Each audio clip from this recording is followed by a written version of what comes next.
Quando o teste de gravidez dá positivo, muitas mulheres ficam super ansiosas e já querem saber e fazer logo uma ultrassonografia. E nem sempre é o melhor momento. Hoje em dia, inclusive, assim, as pacientes já descobrem a gestação muito cedo, né? Os testes de farmácia, inclusive, eles dão positivo antes mesmo da paciente atrasar a menstruação. E conta um pouquinho quais são as estruturas que a gente analisa na ultrassonografia.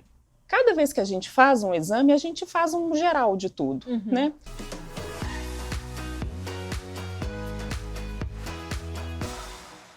Quando o teste de gravidez dá positivo, muitas mulheres ficam super ansiosas e já querem saber e fazer logo uma ultrassonografia. E nem sempre é o melhor momento. Então, para esclarecer um pouquinho sobre o prazo das ultrassonografias, quando que a gente deve fazer ou não, está aqui comigo Priscila Pimenta, que é ultrassonografista. Muito E obrigada. acompanha muitas gestantes e muitas pacientes ginecológicas, né, Priscila? Isso, bastante mãezinhas já passaram por mim já. Um prazer, muito obrigada pelo convite. Obrigada a você. Pri, como somos amigas, né? Somos, é Pri, tá, gente? Pri, é muita ansiedade mesmo nesse início de gestação que a gente pega das pacientes, né? Sim. Querendo fazer logo o exame. Hoje em dia, inclusive, assim, as pacientes já descobrem a gestação muito cedo, né? Os testes de farmácia, inclusive, eles dão positivo antes mesmo da paciente atrasar a menstruação. Então, obviamente, elas ficam ansiosas em fazer o primeiro ultrassom, né? Mas vale lembrar que a gente só vai conseguir ver alguma coisa na ultrassonografia a partir de 5 semanas. E mesmo assim, no início, só o saquinho gestacional, né? Se as pacientes tiverem um pouquinho mais de paciência para esperar até a 7ª semana é o ideal, porque já vê o embriãozinho, já escuta o coraçãozinho com uma frequência cardíaca legal, então seria o momento ideal de fazer o primeiro ultrassom. O primeiro ultrassom. Isso. Existem algumas intercorrências que às vezes as pacientes podem ter de sangramento no primeiro trimestre de gravidez, que acabam também antecipando. Essa ultrassom, e elas acabam fazendo também mais exames, né? É comum, inclusive, né, esse sangramento inicial, até pela própria implantação do saquinho gestacional. No momento de implantação desse embriãozinho do saquinho gestacional no útero, pode ocorrer algum sangramento, né, e isso com certeza assusta toda gestante. E aí vem os exames mais recorrentes, mais frequentes nesse período inicial para controle. Às vezes realmente surge um hematoma, um risco de descolamento, um risco de aborto, e aí é necessário mesmo a gente ter esse acompanhamento mais precoce. É verdade. Né? E conta um pouquinho quais são as estruturas que a gente analisa na ultrassonografia. Aí depende de cada fase da gestação, né? Então, assim, a gente pode tentar resumir de uma maneira geral os exames principais de ultrassonografia que a gente faz durante a gestação. Inicialmente, o primeiro exame ele vai identificar o posicionamento do saquinho gestacional, se ele foi bem implantado no útero direitinho, quantos embriõezinhos, né? Já chega todo mundo assim... ansioso por saber quantos bebezinhos são, todo mundo adora falar em gestação gemelar, né? Mas a gente vê isso inicialmente, então assim, posicionamento do saco gestacional dentro do útero, frequência cardíaca, então é o exame inicial. E aí vem os exames de avaliação mais detalhada posteriormente, né, com o feto já maiorzinho, o primeiro morfológico de 11 a 14 semanas, uma rotina obstétrica para avaliar a placenta, quantidade de líquido, crescimento do bebê por volta de umas 16, 17 semanas. Vem o segundo morfológico entre 20 e 24 semanas, que a gente vai avaliar com mais detalhes as estruturas, a formação dos órgãozinhos do bebê, posicionamento de placenta, colo do útero, risco de parto prematuro, enfim. São diversas coisas que a gente consegue avaliar na ultrassonografia. E aí vem o Doppler, enfim, são diversos exames. Cada fase da gestação a gente avalia determinados órgãos, às vezes com mais detalhe em um exame do que em outro, quantidade de líquido, placenta, isso a gente sempre está avaliando. Eu falo que assim, por mais que a gente tenha na ultrassonografia aqueles exames que são específicos de cada etapa da gestação, cada vez que a gente faz um exame, a gente faz um geral de tudo, né? Porque pode ter coisa que a gente não conseguiu avaliar bem o exame, pela posição fetal, pelo tempo de gestação, pelo biotipo da paciente, isso tudo influencia muito na avaliação da ultrassonografia. Então eu falo que sempre quando a gente faz ultrassom, independente da fase que a gente está, a gente faz uma avaliação geral, tanto do bebê quanto do meio ali, do útero e tudo mais, né? É verdade. Eu sempre falo para as minhas pacientes assim, sobre a importância do acompanhamento regular com a ultrassonografia para a gente fazer No caso, a primeira morfológica, que é uma das mais importantes, e a segunda morfológica, que eu acho que é a segunda mais importante, né? E nessa primeira morfológica do primeiro trimestre, que a gente faz ali entre 12 e 14 semanas, né? A gente avalia o colo uterino, se a paciente tem mais, né, um colo curto, pra gente intervir ou não. E é ruim quando a gente pega paciente que perde o prazo, né, Priscila? É realmente assim, é ruim quando perde o prazo, né? Porque a gente deixa de avaliar sinais importantes que vão determinar, às vezes, condutas durante o pré-natal importantes, né? E por muitas vezes também, quando a gente perde essa primeira avaliação, a gente evita de preparar os pais para possíveis alterações que esse bebê possa ter, né?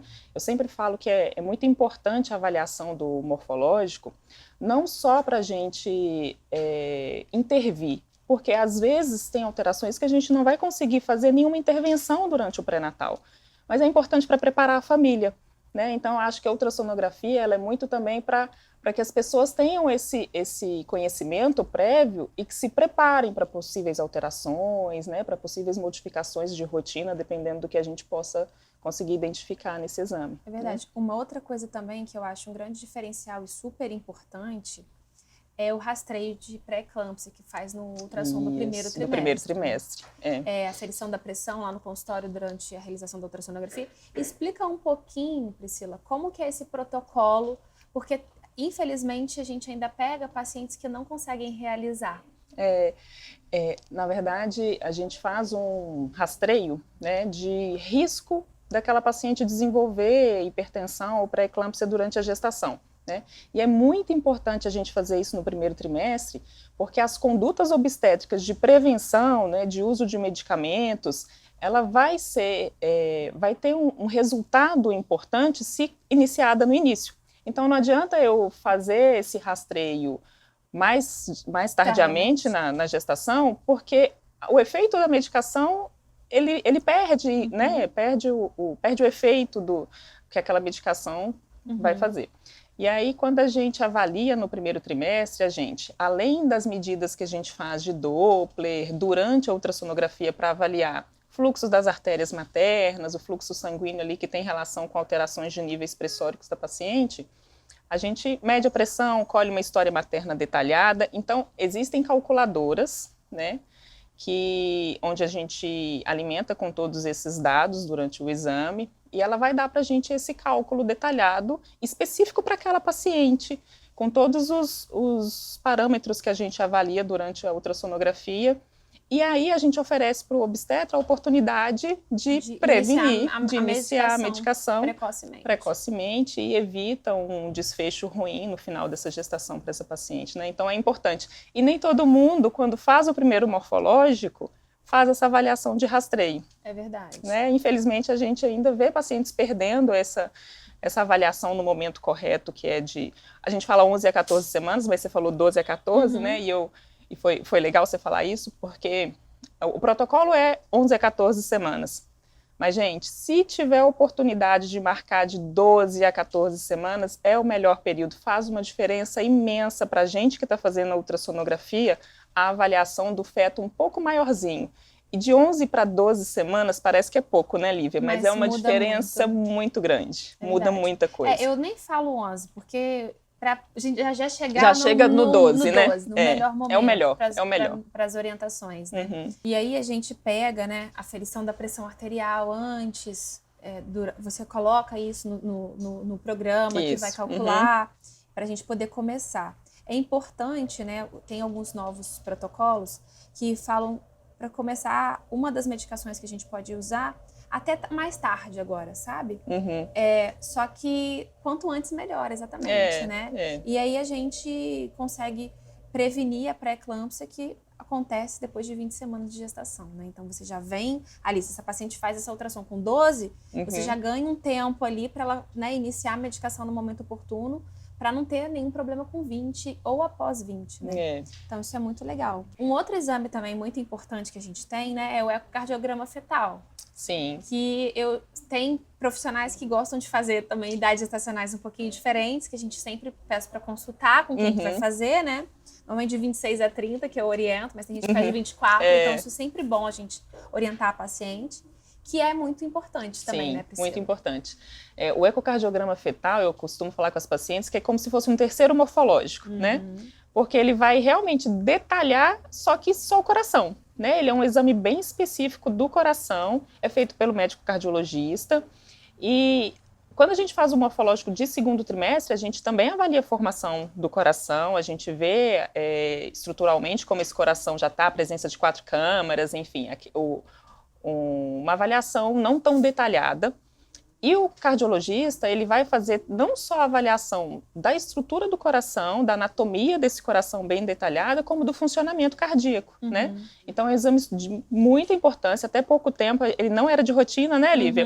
Era um exame que era solicitado apenas para pacientes de alto risco para doença cardíaca fetal. Mas hoje em dia, graças a Deus, a gente tem evoluído tanta coisa no pré-natal e é um exame já de rotina. E muito importante, feito pelo cardiologista. Exatamente. E assim, a gente vê, agora voltando para o início da gravidez, né? Que muitas pacientes, quando não sabem a data da última menstruação, a idade gestacional do bebê, ou seja, o tamanho daquele bebê vai ser definido por você, pela médica que faz a ultrassonografia. Gente, isso gera, assim, uma confusão na cabeça das pacientes, né? Até hoje, assim, por mais informação que as pacientes tenham acesso à informação, isso ainda gera muita confusão na cabeça das pacientes. Então, assim, a gente determina a idade gestacional, que não é a idade que a paciente às vezes chega no consultório assim, eu sei o dia certo que eu fiz meu neném, eu tô com tantas semanas. E isso é um pouco diferente daquilo que a gente avalia mesmo. A idade gestacional, ela é definida pelo tamanho do embrião. Então, quanto mais precoce a gente faz a ultrassonografia, mais fidedigna é essa avaliação que eu faço, né? Então, quando eu pego um embrião ali de 7, 8 semanas e eu vou datar a gestação pelo tamanho desse embrião, eu tenho uma margem de erro no ultrassom de no máximo 3 dias. E quando a gente tem, assim, já muito tempo de ultrassonografia, eu falo que, assim, é muito difícil esse erro ser realmente maior, porque um embrião de 7 semanas, Lívia, é totalmente diferente da imagem do embrião de 8, da imagem do embrião de 9. Então, às vezes, quando a gente coloca o aparelho, você fala assim, já está mais ou menos tantas semanas antes de medir. Então, esse desenvolvimento inicial, ele é muito correto para essa avaliação de tempo de gestação. Então, a gente mede o embrião, e a medida do embrião é que vai datar a minha gestação. Se a paciente chega muito inicialmente, igual a gente falou aqui no início, só com o saquinho gestacional, a gente vai medir esse saquinho gestacional até para a gente ter um parâmetro de evolução da gestação, tá? Mas a gente só vai utilizar naquele momento. Quando a gente já tem um embrião, a gente não utiliza tamanho de saco gestacional e às vezes isso também confunde as pessoas, porque algumas pessoas juntam essas duas medidas para uma avaliação e, na verdade, o correto é a gente fazer a avaliação apenas embrionária, mas quando a gente só tem um saco gestacional, a gente mede o saquinho gestacional, dá para a paciente ali mais ou menos em torno de quantas semanas ela deve estar, até o surgimento do embrião para a gente realmente datar essa gestação. Então, a gente vai utilizar esse primeiro ultrassom para datar a gestação e fazer esse controle, essa contagem de tempo durante toda a gestação. E, às vezes, as pessoas confundem, porque chega, vou fazer um exame, estou com 20 semanas, e aí a gente fala lá no ultrassom que ela está com 21, aí né? Já acha aí acha que tem que mudar a contagem e fala, então, era tanto, mas agora é tanto, enfim. A gente não altera essa contagem de tempo durante toda a gestação, né? O que a gente avalia nos exames posteriores é o crescimento do bebê. Então, lembrar que sempre a gente vai utilizar o primeiro ultrassom com a primeira medida do embrião já com o coraçãozinho batendo. Exato. Quando for optar por ela. Isso aí. Porque a gente, assim, também, lá quando tá fazendo as contas, né, entre a última menstruação, quando a paciente tem uma menstruação regular e uma ultrassonografia, quando a gente faz essa ultrassonografia no primeiro trimestre, a gente vê se tem uma diferença de 4 dias. Considera a data da última menstruação. A data da última menstruação. E aí a gente entra, às vezes, com 3 fatores de confusão. Porque a gente, às vezes, tem uma data da última menstruação, uma ultrassom que dá uma diferença um pouco menor, e aí você opta pela DUM, que é a data da última menstruação, e a outra ultrassom que a paciente fez depois, né? Aí eu não sei, eu tô com quantas semanas, aí você sempre gera uma confusão. Mas é bom a gente esclarecer isso também, né? E essa questão de utilizar a data da última menstruação ou do ultrassom é muito da conduta de cada obstetra, né? Eu vejo muitos obstetras que, com essa diferença pequena, optam pela data da última menstruação e muitos que já vão direto pelo primeiro ultrassom, independente dessa diferença ser pequena ou não. Então, assim, vale muito a paciente também conversar com o seu obstetra, define, e saber como que ele define isso daí pra gente dar seguimento sem confundir a cabeça de todo mundo. É verdade. Né? E assim, sempre falar pra paciente, né? Olha, a sua idade gestacional é definida pela última menstruação. Ou a sua idade gestacional é definida pela ultrassonografia que você fez com tantas semanas. Isso mesmo. E aí, porque às vezes a paciente ainda também tem uma ultrassom que é só de saco gestacional. Isso, e essa não vale. Essa não vale. Essa não vale. Então é bastante coisa, né? Isso aí. E a questão que as pacientes perguntam o sinal do polvo. É um nome engraçado, né? Isso tem gerado muitas perguntas mesmo, porque é um nome que gera curiosidade nas pessoas, né? O sinal do polvo é uma avaliação que a gente faz no primeiro trimestre, faz parte da avaliação morfológica do bebê, tá?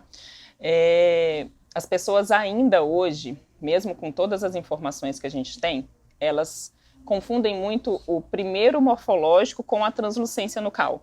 Então, às vezes a paciente chega e fala assim, eu fiz o exame de translucência nucal, eu tenho que fazer agora o primeiro morfológico. Na verdade, é a mesma coisa, né? Na verdade, a translucência nucal é uma medida que a gente vai avaliar no exame no primeiro morfológico, né? Na avaliação do primeiro morfológico. E o sinal do polvo também é uma avaliação. A gente tem algumas estruturas cerebrais que são avaliadas nesse período, e que quando eu coloco uma imagem de perfil do cérebro fetal na parte mediana da cabeça, eu tenho algumas estruturas que alinhadas formam um polvo. É uma imagem de um polvozinho. E por que a gente faz a análise dessas estruturas? Porque elas vão identificar de forma precoce para a gente duas alterações graves que o feto pode ter, que o bebê pode ter. Uma é a espinha bífida, né, que é o defeito de fechamento da coluna, né, que são aquelas aberturas que podem ocorrer na coluna do bebê. E outra é a malformação de Dunning-Walker, que é uma malformação cerebral também grave, que pode ter consequências graves para o desenvolvimento da criança. Quando a gente faz a avaliação desse polvo, se esse polvo está bonitinho, o desenho dele certinho, ok. Se o polvo tem um deslizamento dos tentáculozinhos, né, dos bracinhos, a gente tem que procurar algum sinal de espinha bífida ou de alteração cerebelar ali que está relacionado com o Dunning-Walker. E por que é importante a gente fazer isso de forma muito precoce? Porque hoje em dia as pessoas conhecem, a gente tem possibilidades de cirurgia intraútero, né? E principalmente na espinha bífida, que a gente pode ter, em alguns casos, correção ainda intraútero, quanto mais precoce esse diagnóstico, mais precoce toda a avaliação para essa cirurgia, e aí a possibilidade desse bebê ter uma recuperação e um desenvolvimento pós-natal melhor é muito maior. Muito maior. É verdade. Preciso chamar as pessoas aqui para se inscreverem no canal. Então, você está gostando do conteúdo? Se inscreve aqui, porque toda terça-feira tem um vídeo novo para você. E Priscila, a gente sabe também que existem cada vez mais exames para descobrir o sexo do bebê mais precocemente, né? A sexagem fetal, que é o exame de sangue. Quando que para você é o melhor momento com a ultrassonografia de ser realizado para avaliar o sexo do neném? Eu, particularmente, eu gosto de avaliar com 13 semanas. Tá?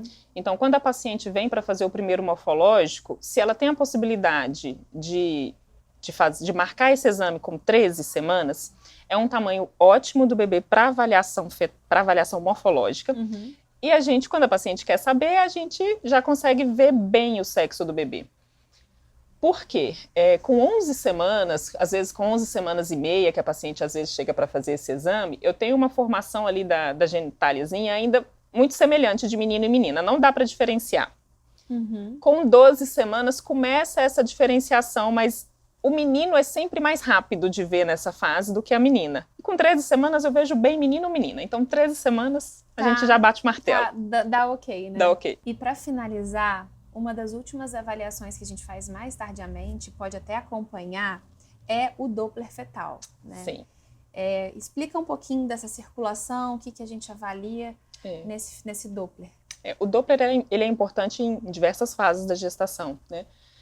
No início, quando a gente faz a análise de risco de pré-eclâmpsia, que a gente já falou aqui, a gente utiliza o Doppler. E o Doppler, no terceiro trimestre de gestação, ele é importante para a gente avaliar. Primeiro, o que é o Doppler, né? Uhum. O que é o Doppler? O Doppler a gente vai avaliar fluxo sanguíneo. Então, a gente vai avaliar tanto parte materna quanto parte fetal, algumas artérias. E o fluxo dessas artérias vai dizer para a gente se o bebê está sendo bem oxigenado, se eu tenho uma função placentária ok, e também nas artérias maternas, quando a gente avalia as artérias uterinas da mãe, como que está o risco ali de hipertensão, de pré-eclâmpsia, que por mais que a gente faça no início da gravidez, a gente mantém esse acompanhamento durante toda a gestação, né? Mas é muito importante, principalmente para aquelas pacientes que têm algum fator de risco para restrição de crescimento do bebê, pacientes com trombofilia, que têm tido muito diagnóstico ultimamente de gestantes com trombofilia, né, que já tem um risco maior de ter alguma complicação dessas artérias ou alguma complicação placentária. A gente consegue avaliar e determinar, às vezes, o momento certo de interrupção da gestação, quando eu tenho um fluxo de oxigênio que não está legal. Então, a gente avalia o cordão umbilical. Através do cordão umbilical, eu vejo a função placentária, se essa placenta está mandando oxigênio, nutriente de acordo para o bebê. E a gente avalia a artéria cerebral, e muitas vezes as pessoas acham que quando a gente faz a artéria cerebral é para saber como está o cérebro do bebê. Não, na verdade é uma artéria fetal em que a gente vai ver como que está a resposta desse bebê ao que ele recebe da placenta, do cordão, né? Então, um exame de suma importância, um exame que às vezes define momento de salvar a vida daquele bebê em algumas gestações de risco. Então, Priscila, quero te agradecer por essas informações tão relevantes aqui para a gente explicar para as mulheres que estão vivendo a gestação sobre alguns exames que elas vão fazer, porque elas ficam também ansiosas, né? E muito obrigada por você ter Obrigada pelo convite, foi um prazer. Você é uma amiga linda. Obrigada mesmo. Muito obrigada. Momento Moderna. Toda terça-feira um vídeo novo aqui no canal. Se inscreva, ative o sininho e fique por dentro de todas as novidades. Um oferecimento Clínica de Vacinas Moderna, com vacinas para todas as idades. A Drogaria Moderna está preparada para imunizar você e sua família com todo o cuidado que vocês merecem. Para mais informações, envie o WhatsApp para 24 3345 4088.